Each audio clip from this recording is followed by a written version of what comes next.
Hey there, I'm Gadi Schwartz coming to you from Los Angeles, where we are monitoring from afar that messy breaking news going down in Congress right now. Will the government shut down? Are the Dems torpedoing a brand new funding bill? Are the Republicans going back on their word about another funding bill? And is all this Elon Musk's fault? Welcome to the Elon Musk presidency, one where Donald Trump has been relegated to be the vice president. Clearly what Elon Musk wants, Elon Musk is going to get. And as you can imagine, the full answer is complicated. We're going to try to make it less so here.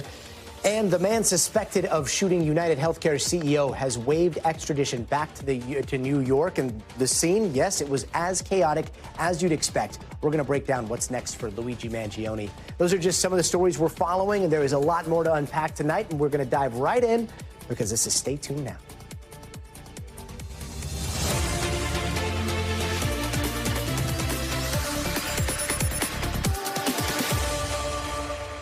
And we're starting tonight in Washington, where once again, for the umpteenth time in our lifetimes, the clock is ticking on a looming government shutdown. The latest funding bill just failed. And if lawmakers don't pass something by midnight tomorrow, the government will shut down, which basically means that millions of federal workers head into the holidays without a possible paycheck. And to think, just yesterday, it looked like everyone was getting along. They were spreading that bipartisan cheer and a whole lot of tack-ons onto the over 1,500-page CR, as they call it in Washington, or continuing resolution. But then we saw a couple of things happen. Elon Musk, Trump's right-hand tech billionaire / ex-owner, government efficiency guru, started a sort of tweet storm, or an X-storm, as they call it now, posting about how the bill should be killed, of course, including Tarantino memes, and Trump also blasting it, calling it destructive to the country and rallying conservatives to sink it. So today, some Republicans trimmed it down to just over 100 pages, kept funding for disaster relief, kept the farm bill as is, and proposing to keep the sunroof down on the debt ceiling until at least 2026. But Democrats, who are in the majority right now, have made it clear that they are not on board with this version, voting against it on the House floor in just the last hour. A lot of unknowns there. So let's bring in NBC's Ali Vitale to help us understand all of it. Ali, staying up late tonight for us. Ali, thank you. What is this new version of the bill? And, does it match up with what Trump and Musk were hoping for? I'm going to be staying up late tonight, and frankly, a lot of lawmakers here are going to be staying up late tonight, Gadi, because they're going to end up working through the night. They watched this version of the bill, which is what President-elect Trump and Elon Musk pushed for. Trump called it a success after 24 hours of negotiating. But let's remember what happened here. The reason that they are going to have to stay up late tonight and potentially shut down the government at the holidays, which is all sorts of bad for political, but also just life reasons for Americans. This is deeply impactful for hundreds of thousands of people that are impacted personally when the government shuts down. The only reason that they have to do this is because the Speaker of the House, the Republican Speaker, negotiated a deal in bipartisan fashion, and then at the 11th hour, the president-elect and one of his closest allies, who also happens to be a tech billionaire, came in over the top and basically dunked on their guy and said, absolutely not. We actually hate the deal that you've been negotiating. And all of this fell apart quite quickly. And now we don't really know where it's going to go next. So, yeah, to the extent that Musk and Trump got what they wanted, OK. But almost 40 Republican members of the House saw that and still said, no, I can't vote for this. And that's why they're continually at an impasse where, truly, Gadi, most of my sources on the Republican and Democratic side are not really sure where to go here, in large part because they are no longer just negotiating among themselves. They are negotiating with the president-elect of the United States, who is not here in the Capitol, and also his ally and friend, Elon Musk, who is neither an elected official nor here in Washington for these negotiations. Yeah, that is quite the three-way or four-way negotiation. Yeah. What are Democrats saying right now? Democrats are saying, you blew this up, now it's on you guys to fix it, and to do it just among the numbers that you have within your own ranks. Here's how the top Democrat in the House, Hakeem Jeffries, put it. The Musk-Johnson proposal is not serious. It's laughable. Extreme MAGA Republicans are driving us to a government shutdown. So you mentioned, Gadi, that we've been here before, but here's the open secret about why they do debt ceiling raises and why they do government funding in bipartisan fashion. It's because the same 38 or 40 Republican members who voted against this version of the bill, they never vote for government funding resolutions like this one. And yet they are often the agitators that are the biggest thorn in the speaker's side and the most vocal people criticizing what leadership has negotiated. They need Democrats to go along with this, but they basically pulled the rug out from under them at the 11th hour and said, we're no longer going with the bipartisan deal that we negotiated in good faith together because Trump said we shouldn't. Now they're coming to Democrats and saying, but we still need you. And Democrats are saying, no thanks, at least for now. At least for now, I mean, that sounds very much like at least for not this week. Exactly. Does this look like this whole thing is doomed? It seems at this point like the deadline is Friday at midnight, and they're not sure how to avert a shutdown before then. I think most of the people I've spoken to are starting not just to look at their plans to get out of town by the end of the week or the weekend, they're starting to look at their plans for Christmas and the holidays. That's the lawmaker piece of this. But Gadi, you and I have covered shutdowns before. The bigger impact is going to be felt by TSA workers who are going to be processing millions of people through airports and might not be seeing their paychecks for a while. This comes to government workers. I've covered so many of these. People make real life decisions with the facts that their paychecks are going to be on hold. And that is a really bad thing, and especially around the holidays. Yeah, absolutely. The worst timing. And in full disclosure, I think we've had this conversation and been like, oh, this thing is totally doomed. And yet they somehow miraculously pull it off at the last minute. So anything's possible. Santa Claus, if you're listening. Yeah, Ali Vitale, I just hope you get some sleep tonight. Ali, thank you so much for following this for us. Now, one of the biggest differences between what we've seen with government shutdowns in the past and government fights in the past is the biggest X factor in, I guess, the galaxy. That is Elon Musk. Love him or hate him, he is using his platform, X, like this supercharged new age bully pulpit in a very similar way to how Trump used Twitter as a bully pulpit back in the day. And amid all the posts and the reposts about killing yesterday's CR, the most consequential might be the one where he says whoever votes for the bill, the old bill, remember, deserves to be voted out in 2 years. And Democrats got pretty fired up about it. Welcome to the Elon Musk presidency, one where Donald Trump has been relegated to be the vice president. Clearly what Elon Musk wants, Elon Musk is going to get. We had an agreement, and it was bipartisan, and that's now very much in jeopardy as a result of the Musk intervention. Elon Musk, an unelected man, said, we're not doing this deal, and Donald Trump followed along. So here we are, once again, in chaos. So you know what we need on a day like today? A good old panel on what the heck is going to happen next. We've got Tara Palmieri. She is a senior political correspondent for Puck News. Ryan Mack, technology reporter with the New York Times. Thank you guys so very much for joining us. Okay, so first off, there's so much talk about Musk being the reason the first CR went down in flames. First off, Tara, do you think that he is the X factor here, or could this have been torpedoed anyway? Well, clearly, Mike Johnson thought that the bill as it stood would work with Donald Trump, right? Like Donald Trump did not show a lot of interest in the bill when they spoke over the weekend. So he thought, okay, this is good. I can move forward with the bill as it stands, right? He did not think he had to run it by the other president, Elon Musk. And that's where the problem was. If he had known that, perhaps they would have fixed this before they put the bill forward. But, you know, Elon Musk is very unpredictable. He has a massive platform, X, like you said. But this is his third loss. Okay, he tried to get Rick Scott to be the Senate Majority Leader. He lost that fight. He tweeted that Howard Lutnick should be the Treasury Secretary, not Scott Bessent, who ended up getting the job. He called Scott Bessent business as usual. And, you know, he has been consistent in sort of picking the wrong fights. And this is the latest one. He lost this fight. But this is something that Speaker Johnson is going to have to deal with. He cannot just call the president of the United States and say, I'm going to put this legislation forward. He has to call Elon Musk, too.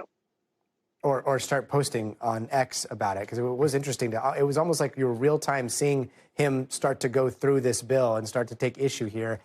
Ryan, like, there's also this bigger, interesting dynamic to all this. I hate to say it, but some people might say that this makes Elon Musk look as powerful, if not more powerful, than the president-elect.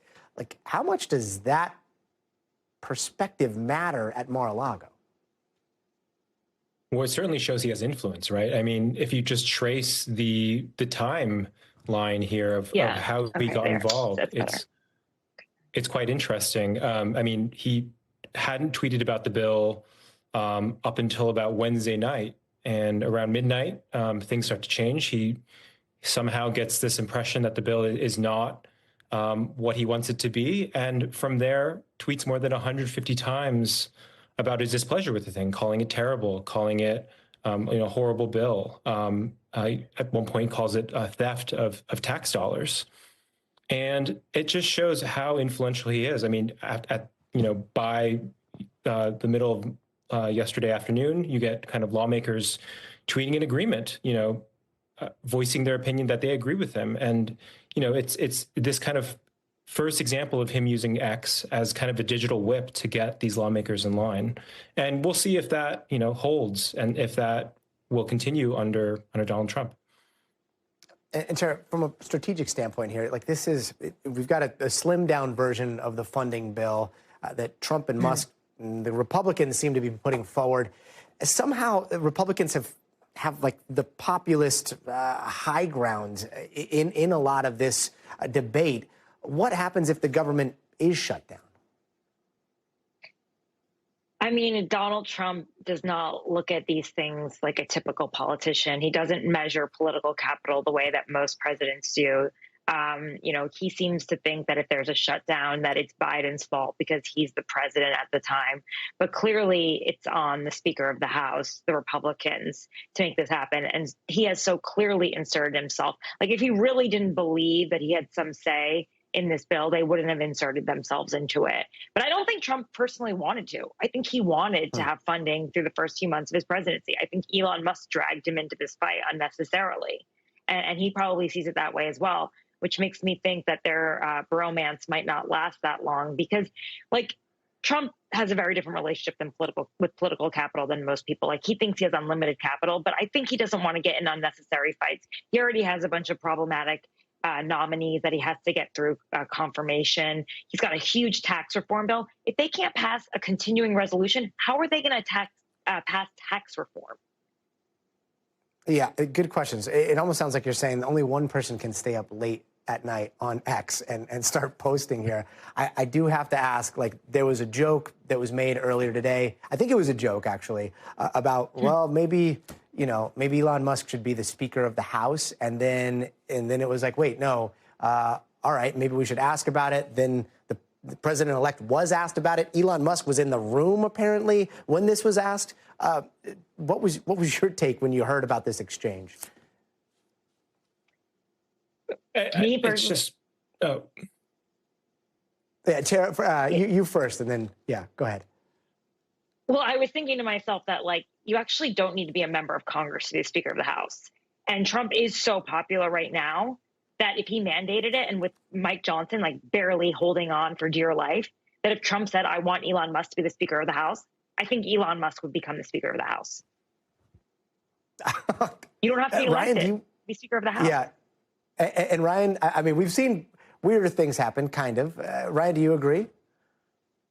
I think it shows just how ridiculous and absurd the political process is at this point. Something that's floated on Twitter by someone like Marjorie Taylor Greene can then be made into potential policy or a decision. And things just move kind of at the speed of light at this point. And things that seem absurd 24 hours ago can be real in a second. So it's just kind of an example of our political climate right now. Yeah, we'll see what happens next. Thank you guys so very much for joining us. Fascinating stuff. Thanks.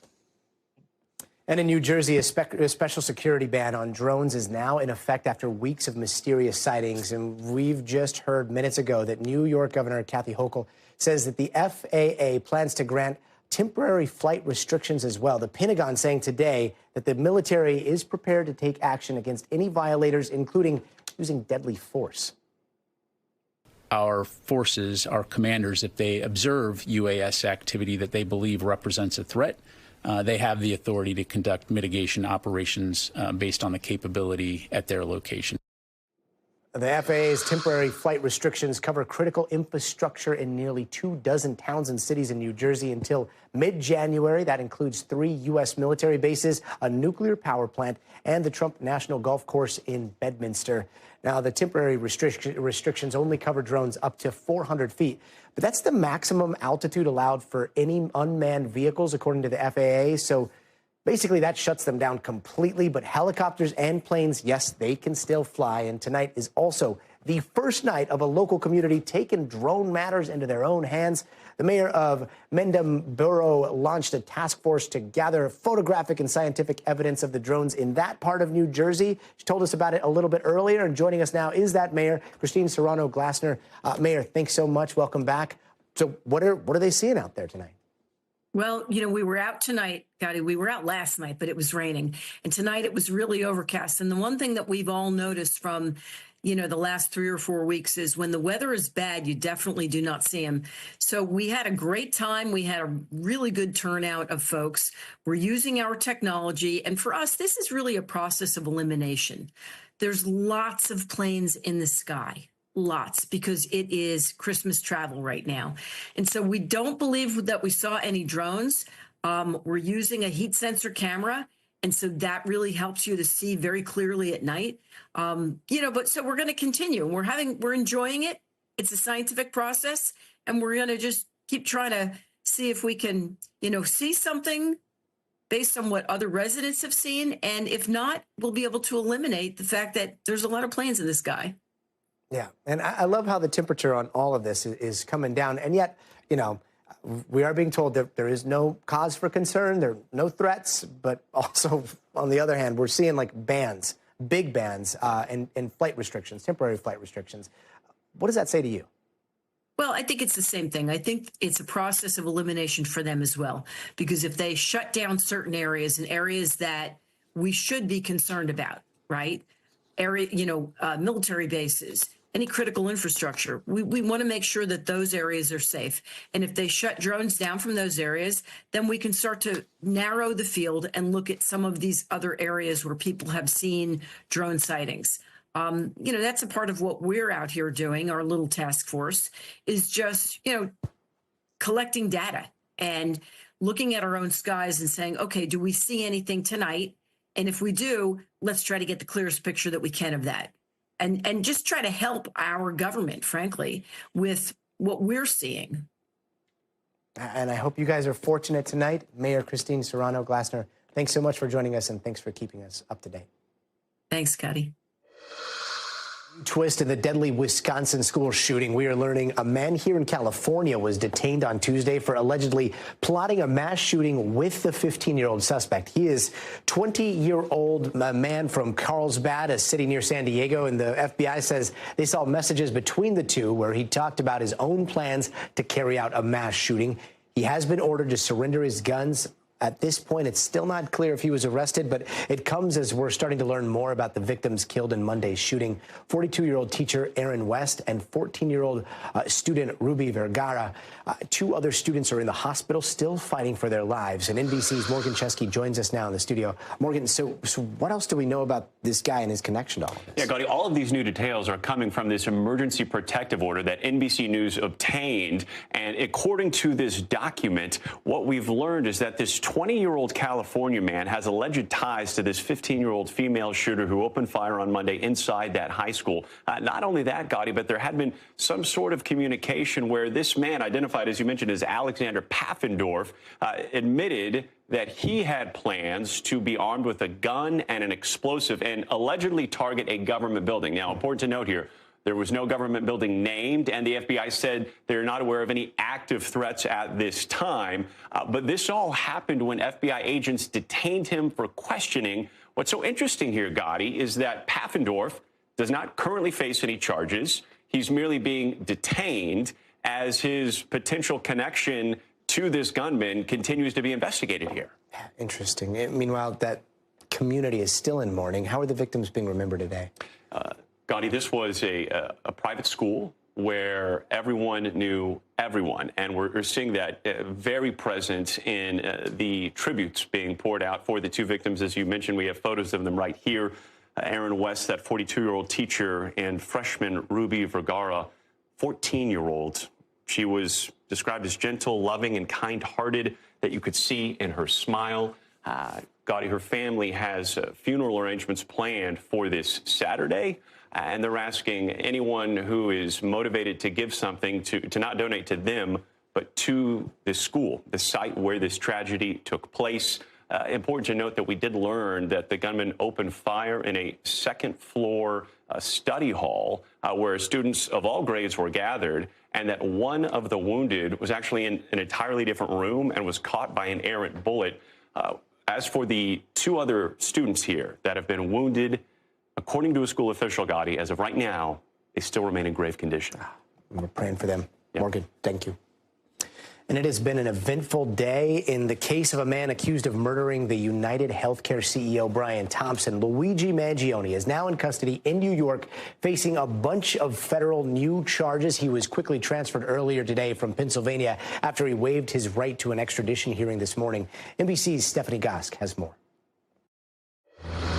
Luigi Mangione extradited from Pennsylvania and back in New York City today, flown in on an NYPD helicopter, handcuffed and shackled. Police Commissioner Tish and I want to send a very clear and loud message that this act of terrorism would not be tolerated in the city.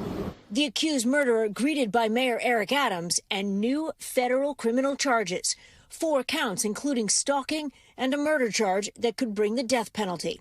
That federal criminal complaint is on top of the 11 state charges he already faces in New York, including murder in the first degree in the furtherance of terrorism for allegedly gunning down 50-year-old father of 2, Brian Thompson, the CEO of United Healthcare. It was targeted, premeditated, and meant to sow terror.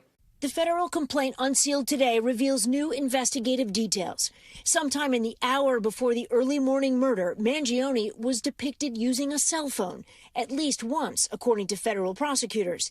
It makes no mention of who he may have been talking to. The complaint also gives details of what was in the notebook police found on Mangione when he was arrested in a Pennsylvania McDonald's. The handwritten pages express hostility towards the health insurance industry and wealthy executives in particular. According to the complaint, an entry marked August 15th says the details are finally coming together, also adding the target is insurance because it checks every box. Another entry describes an intent to whack the CEO of one of the insurance companies at its investor conference. The complaint says Mangione undertook extensive efforts to identify the victim, place the victim under surveillance, and track the victim's whereabouts. The 26-year-old started his day back in a Pennsylvania courthouse, where he told a judge he would waive an extradition hearing. New York authorities took him into custody immediately and drove him to the airport, where a plane was waiting on the tarmac. Mangione then made his first appearance in federal court. He has not yet entered a plea. Mr. Mangione appreciates everyone's support. Before the charges were announced, his attorney said federal charges in a case like this are highly unusual and raises constitutional concerns, adding, "We are ready to fight these charges in whatever court they are brought." Mangione is in a federal prison tonight in Brooklyn, but federal prosecutors say it will be the trial on state charges that's held first. Back to you. Stephanie Goss, thank you. And don't go anywhere. We are just getting started. Up next, good news for us, bad news for murder hornets. We're going to explain. And later this hour, Putin on the record. Our Keir Simmons pressing Russia's president on a wide range of topics, including the fate of Austin Tice, now that Syria's former leader is in his country. The surprising response coming up next.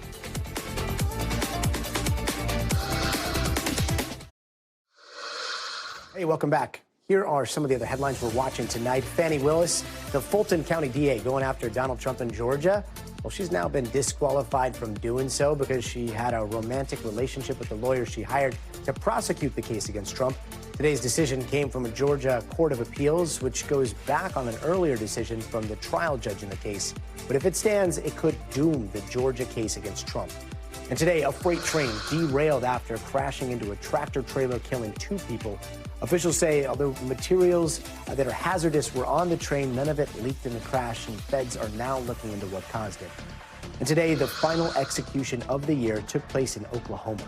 This is Kevin Ray Underwood, and he died by lethal injection on what was supposed to be his 45th birthday. Underwood was sentenced to death for killing a 10-year-old girl in 2006 in a cannibalistic fantasy. And after months of back and forth, today, Philly city officials voted to approve a plan for a new arena for the Philadelphia 76ers. That'll cost $1.3 billion, and protesters showed up to voice concerns about the plan, and police removed some people from the floor of the chambers. Excuse me. And murder hornets, be gone. Officials say the murderous bees have officially been eradicated from the U.S. since they haven't been detected in 3 years. Giant hornet was first spotted in 2019, and officials quickly sprang into action to get them out. And it looks like Texas Governor Greg Abbott's new border strategy comes in the form of billboards with very graphic warnings about the dangers of rape and sex trafficking that migrants could face on their journey to the United States. One says many girls who try to migrate to Texas are kidnapped. Another sign says your wife and daughter will pay for their trip with their bodies. One asked families thinking about sending their kids here, how much did you pay to have your daughter raped? And Abbott says dozens of billboards are going up across Central America and Mexico with those messages you just heard. More billboards will be put up along northern Mexico, warning immigrants who want to cross the border that they will be arrested and deported. NBC's Gadi Venegas joins us now from San Antonio, Texas. Gadi, these billboards, I mean, you heard that just now. Very graphic. They're going to be on full display across Mexico. How do you think they're going to be received? On full display, Gadi, and in different languages. They're in Spanish, some in Russian, Chinese, and also Arabic. So there's a lot of attention being placed on the issues with the sexual violence against migrants. In fact, the ranch where the governor spoke at today was the location where there was a report of a migrant that was raped. The owner of that ranch spoke of what she says happened on her property. And we've also seen reports along the border of this type of violence that migrants have faced, right? So Abbott is using these billboards to inform them of the dangers. Just another thing that they're doing through the Lone Star program to try to deter the migrants from coming into the U.S. You mentioned these are in Central America, they're in Mexico, and specifically when it comes to these cases of the rape, in Mexico, we have some information that has been shared with by Doctors Without Borders, where they indicate that they've seen a rise in sexual violence in the northeast part of Mexico. This is the part of Mexico that borders Texas, specifically in Reynosa and Tamaulipas. They saw an increase of 70% at the end of 2023.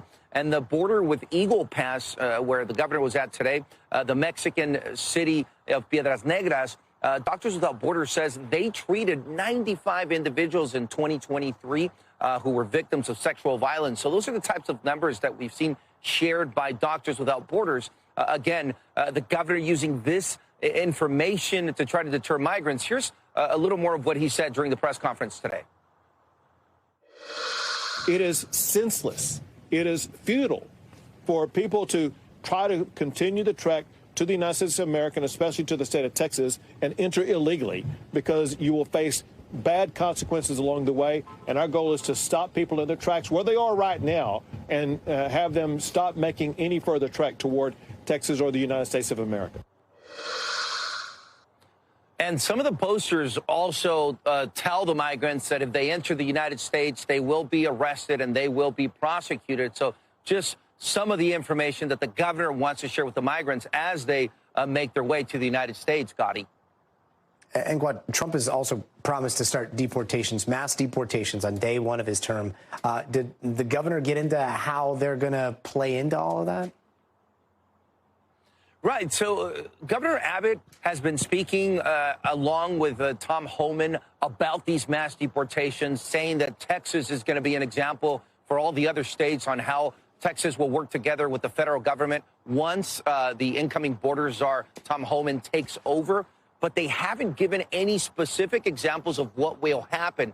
Just last month, Tom Homan came down to the border along with Abbott. They served a Thanksgiving dinner to members of the National Guard and Texas DPS officers. And they said they were making changes. They were making preparations so that changes go into effect on day one of the incoming Trump administration. but they haven't shared specifics. Today, we had a chance to ask the governor specifically if he could share what it is that's going to change. He said he could not share that information, but he again mentioned that mass deportations will take place. What we can assume, Gadi, or expect, is that there will be more collaboration between the federal government now that it'll be a Republican president, and now that he will have Tom Homan as the border czar. We expect the federal government to work with the state a lot more compared to what we've seen these last 4 years, where in many cases, Border Patrol and Customs and Border Protection have been at odds with the state, with Texas DPS and the National Guard, because of the orders that come from Washington, right? With DHS, Secretary Mayorkas indicating that the federal officers had to process people that were requesting asylum while the state didn't want them to continue doing that. So we saw a lot of that friction. We can expect that to end with the Trump administration sending a new border czar who is already saying they will work together with Governor Greg Abbott. Gadi? And Gad, speaking of, the incoming administration, so often when you have a changeover in an administration, you see activity on the border, either like a rush to the border, especially when they think that, somebody tougher on immigration is coming in, like this would be the time to cross. Are we seeing that this time around? Is there an increase in crossings over at the border? We have not seen a report of an increase in crossings, Gadi. So we had that surge a little over a year. That's been more than a year since we saw that surge, but we haven't seen that again. Now, we also have to think about what Mexico is doing. We know that there's already been some type of communication with the Mexican government. Even months before, the Biden administration had conversations with the Mexican President Lopez Obrador and his government to try to stop the migrants from crossing when we had that surge. So we've seen an increase in enforcement from Mexican immigration, which has been one of the reasons why we haven't seen those large numbers of migrants crossing into the U.S. Now, people always say, as you mentioned, that whenever there's a change in policy, a change in government in the U.S., you see a large group of migrants crossing. We have not seen that yet, but we still have a month or two left before Trump takes over. Well, it's a little more than a month, so we'll have to wait and see what happens. Gadi? Always appreciate your reporting. Gad, thank you, brother. And coming up, it's a bird, it's a plane, it's a real-life flying car. Yes, finally they're here. A Delaware family is cruising the skies tonight. They're taking us for a ride. But first, you got to see this. Police in Lyon County, Nevada want your help catching a 6'2" green dude with green hair. Yeah, we're talking about the Grinch. They put out his arrest warrant just in case, because of the crimes, burglary, grand larceny, operating an unregistered vehicle. More specifically, taking those bags of gifts, the Who pudding, and even the last can of Who hash. If you see something, just say you're a mean one, and we'll be right back.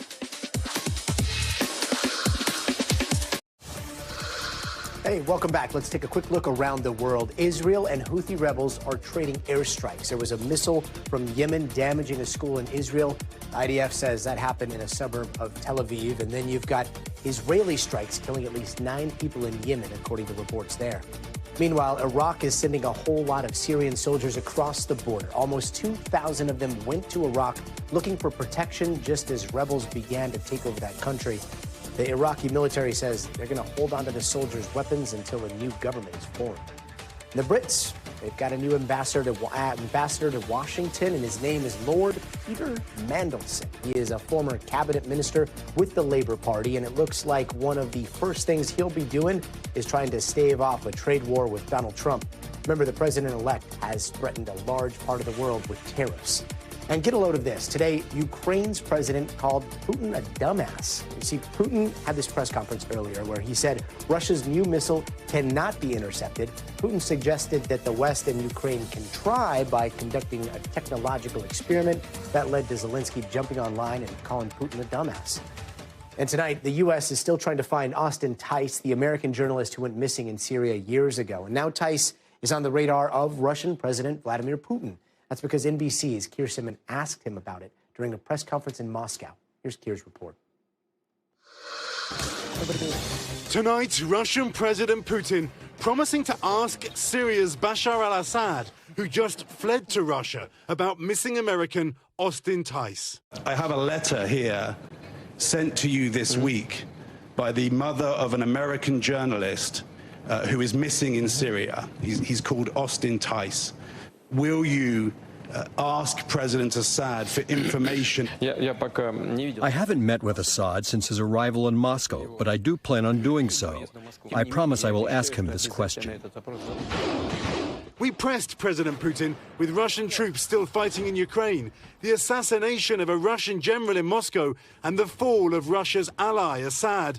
What does that mean for his potential meeting with President-elect Trump? Mr. President, when you face President-elect Trump, you will be the weaker leader. How do you propose to compromise? What are you going to offer? After speaking about another topic, he returned to our question. I have not spoken to him for more than 4 years now. I am prepared for that conversation at any time. Also saying, Russia has become significantly stronger over the last 2 to 3 years. Why? Because we are becoming a truly sovereign country. We now depend on very few. I also pressed him on whether he would compromise over Ukraine. He said he would, but not how. Negotiations, if they happen, will not be easy. Asking about being the weaker leader to his face. Keir Simmons, please get home safely. Thank you for that. Still ahead, worries about a major meltdown in Antarctica, what we know about a massive iceberg that's broken loose, and what experts think might happen next. That's coming up in tonight's Temperature Check.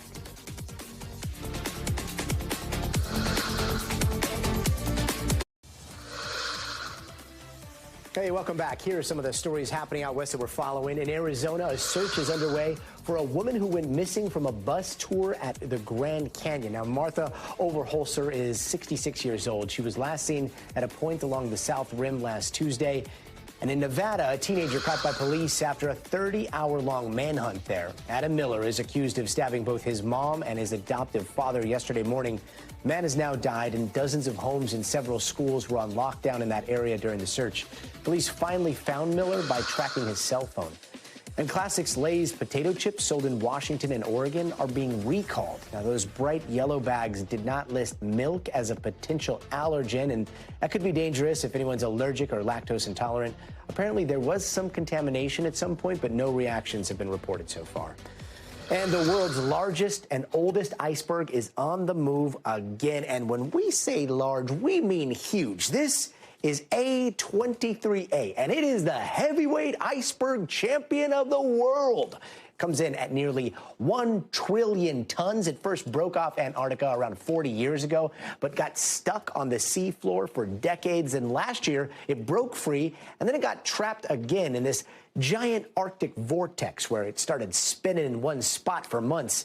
These were the first photos UK researchers took when the gigantic iceberg started swirling around, and this is what it looked like earlier this year in April. A few chunks missing, but still intact. Now it's pulled a great escape once again, and it is free floating away from the South Pole. Scientists are paying very close attention to where it is going next. And one of those scientists is NBC News meteorologist Bill Cairns. Bill, I mean, we've seen icebergs break off before, but this one is massive. What's the big deal about this one? Yeah, besides its size, it's an underdog story. You know, it's overcoming the odds. So to show you how the process typically works, all right? So it's a natural thing. The snow compacts, it forms ice, it expands off the sides of Antarctica, and then it cracks and breaks into the ocean. That's how icebergs happen in the southern half. And so this is the Weddell Sea. This is a very common area where we have ice shelves that are constantly breaking off, and we have usually huge icebergs that form here. They head out, and then they drift northwards into the southern ocean. It gets warmer. They break apart in the currents. They usually last a couple months to maybe 3 to 6 years for the really big ones. We're now going on year 39 with, A23A. I've heard it called the Megaberg by some people. And it's because it's lasted so long, and it has this unpredictable story. It anchored itself on the ocean floor for 37 years, and then once it was free, everyone's like, it's going to its demise. This is going to be the end of it. And then it got caught on top of an underground mountain, and the currents were swirling like a vortex. So this thing's had a couple twists and turns to the story, Gadi, and that's why people are into it. And that's why we're all rooting for that little huge iceberg that could, I guess. When you look at the difference, though, with these pictures, if we can pull them up again, last year versus this year, you see there's definitely some serious melting going on. It does look like demise maybe in the cards. Are we going to see this completely melt this time? Unless something really unpredictable happens, this is our, the final moments. There's been a couple that were actually bigger than this. So this, A23A at certain times was considered the biggest on the planet. Then a couple other bigger ones surpassed it, but then those got destroyed. And so that's why this one is back, the reigning champ once again. But as it goes into the warmer water, now it's going to change. So it is the size of Rhode Island as far as the width of it, which is pretty good visual. And it's also as tall as the Empire State Building, about 1,300 feet. So it's going to take a long time for this one to fall apart. But the currents, here's Argentina, South America. The currents right here are some of the fastest on the planet. And this is what is known to kill all the icebergs. And it's called the Drake Passage. It goes northwards here. So that's why we expect, Gadi, that, yes, the warm water is going to get to it. But even more than that, it's going to be the waves. And it's also going to be, the wave action and the currents that tear it apart. Usually they start to crack in half or crack in chunks and pieces. So, yes, likely this will only have months left. Okay. And, I mean, the big question, obviously, always is this climate change or is this nature just doing its thing here? Yeah, everything I've read says that this portion of where it broke off from has nothing to do with climate change, that it is very cold. It's a natural process in this region. Now, there are other portions of Antarctica where there's been icebergs and chunks falling off that they say are related to the warming oceans around Antarctica. But this one specifically, they're not. And one thing that's kind of cool about it, there's going to be ships that are going to be following this and going ahead of it, sampling the water before it and after. Remember, this is fresh water out in the ocean that's going to be melting. It had a lot of nutrients and stuff on it that was blowing in the air that fell on it. And so they actually want to do a lot of scientific studies on how it changes the biodiversity of the ocean as it melts. So, there's a couple other geeky scientists out there that are happy about this. Everybody grab on. We're chasing this iceberg. That's right. Sounds like fun. Bill Caron's on Iceberg Watch with us tonight. Bill, thanks so much for joining us. And before we go, it is time for the future of everything. A sleeping giant was just discovered by the James Webb Space Telescope. We're going to tell you what's going on in tonight's headlines, plus why the thing that might be helping you get online at home could soon be banned, explaining the latest security warning tied to China. You don't want to miss this one. It's coming up next.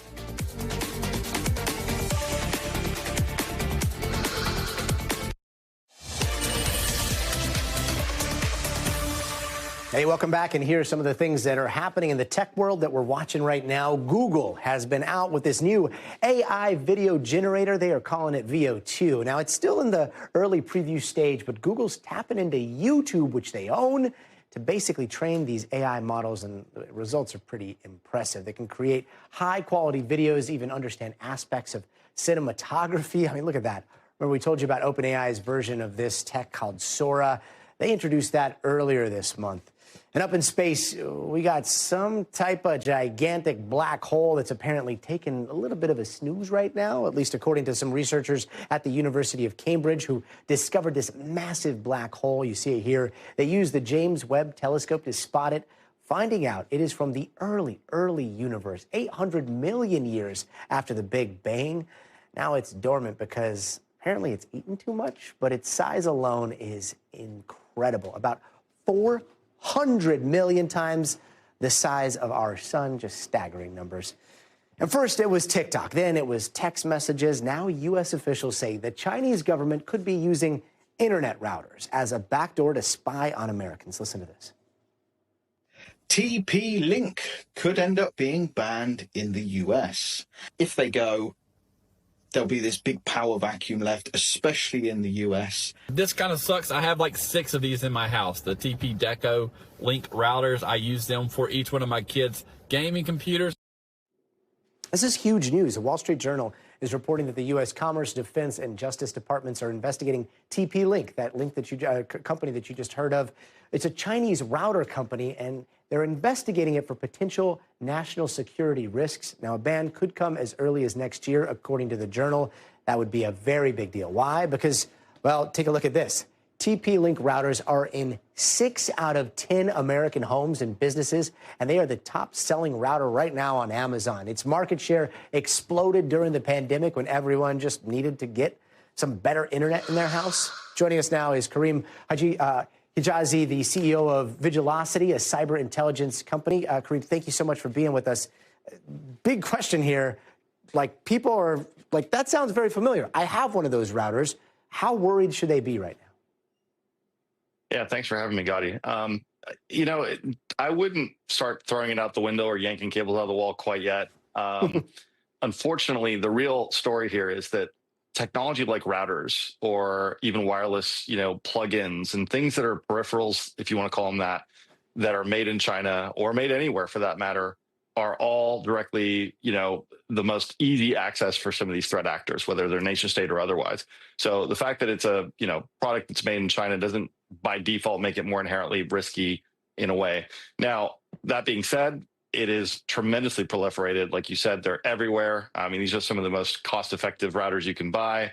They're pretty easy to set up. They've got a really good kind of user interface, so they're very attractive in that way. So if you were a nation state actor and you had access to that kind of scope and scale of availability, I don't see why they wouldn't. Now, again, there's a lot of work to be done here. Got to figure out exactly what this means. Does it mean that these things were bought where they already had a backdoor implanted, or are these now routers that have been somehow modified through a malware or something that was deployed into them? Same goes for any other kind of brand router. So that's the reason I don't want anyone pulling them out of the walls yet. Right, and that's going to be very difficult to say until like an actual backdoor with a very clear trail back to China is established, which it doesn't sound like has happened yet. At least the government hasn't shared that publicly. But I got to ask, is this the beginning of like the mass detanglement of cheap Chinese tech that we all use here in the United States every single day? I wish it were simple, because if it were a matter of saying, okay, there's a subset of technology that we sort of bought from there and we'll just sort of displace them and put all, beautifully American made stuff in, that'd be wonderful. It is so incredibly ubiquitous and pervasive. So it is everywhere. So TP-Link is just one brand. I think the scandal here, if you want to think of it that way, or at least the alleged scandal, is that they were so cheap. They were even under their cost of being made to get them out there. So that's a little bit of the suspect part of the story, a little bit more than the conventional stuff out there. And because of that, they have such a huge uptake. That's another part of the problem. So it's going to be very hard to detangle it, to your point. Yeah, it would seem as though if like you're an adversary of the United States and you're trying to think of like ways in, capitalism is a Achilles heel when it comes to people just looking for something cheap. And Amazon and rankings, and when we see how easy it is to make something into a bestseller, that seems to be like a very big vulnerability. But in terms of how a ban would work, like how is that implemented? Really hard. I mean, the one part that would be possibly a first step is that the telcos or your internet service providers that have deployed these or given them to you, a lot of times you get a subscription and they'll hand you a router. You don't have to go buy one yourself. There may be some sort of ability to go get those and say, hey, we're swapping, just like a car recall. We're going to come out, we're going to swap out this one for that one and have a nice day, get on with it. Now, for the people that bought these things and they paid their hard-earned money to get one themselves from a Best Buy or, a Walmart or wherever, or Amazon, to your point, I don't know. That's going to be a tough one. And it's not going to be as simple as a lot of people have asked me the question, can they just simply deploy another firmware to it and fix everything? And the answer is no. So that's going to be complicated for sure. Yeah, we've seen that in social media. We've seen that with the telecoms and some of the routers provided, and now we're seeing it in homes as well. It's just a very, very wild future we're headed towards. Karim, thank you so much for being with us tonight. My pleasure. And finally tonight, it seems like the more we start to look up, the more we start to see things flying around, including brand new ways to take off. Tim Furlow from NBC Philadelphia shows us this very cool story. I've had like 11 different airplanes. John and his daughter Heather have a couple planes in their hangar in Sussex County, Delaware, but their coolest plane... You good here? It isn't a plane, or technically even a drone. Looking good. Cleared for departure. It's a flying car. Takeoff and landing is a little steep, but John is 86 years old and just loves flying this thing around the countryside. When I was a kid, I always dreamed laying in bed of flying in a magic carpet. I fly around in this thing. It's like I'm on a magic carpet. John and Heather are among the first 5 Americans to own a black fly vehicle. They are licensed pilots, but they say they actually only need a driver's license to fly this. We feel like this is manifest destiny. Like we are the first people in America to actually have a flying car. This model runs about $200,000 and can fly about 20 miles. It recharges in only 45 minutes. They believe there will be lots of piloted and pilotless vehicles like this soon in the American skies. So this vehicle could go up to 4,000 feet, but they generally don't fly that high. They go up to like 250 feet because you got to remember, you have to power it coming back down. You do not want to get stuck at 4,000 feet and not have enough juice to get back to Earth. It does have a parachute system. They hope they will never, ever need to use it. Well, damn right I don't want anybody shooting at me. Yeah, John doesn't want any folks thinking he's one of the mystery drones that have been seen. He never flies this thing at night. He does love the attention it has brought, though, to the potential of electric vehicles like his Blackfly. Heather takes the whole mystery drone threat a little more seriously. What really concerns me is when the politicians get on television and they say, oh, we're going to shoot all these things down. Then people think it's okay to shoot down, some vehicle that they see in the sky. You don't know if there's a person in there. And I'm ready to go. But if you see this vehicle over southern Delaware, it's probably just John or Heather. For departure. Proud pioneers of the flying car revolution. We are on the cutting edge of the new technology of how people are going to be flying. Hold on. Dear Santa, I have tried to be a very good journalist this year. Please give me a flying car for Christmas. That's going to do it for us tonight. I'm Gadi Schwartz. We'll see you here tomorrow. But until then, stay tuned.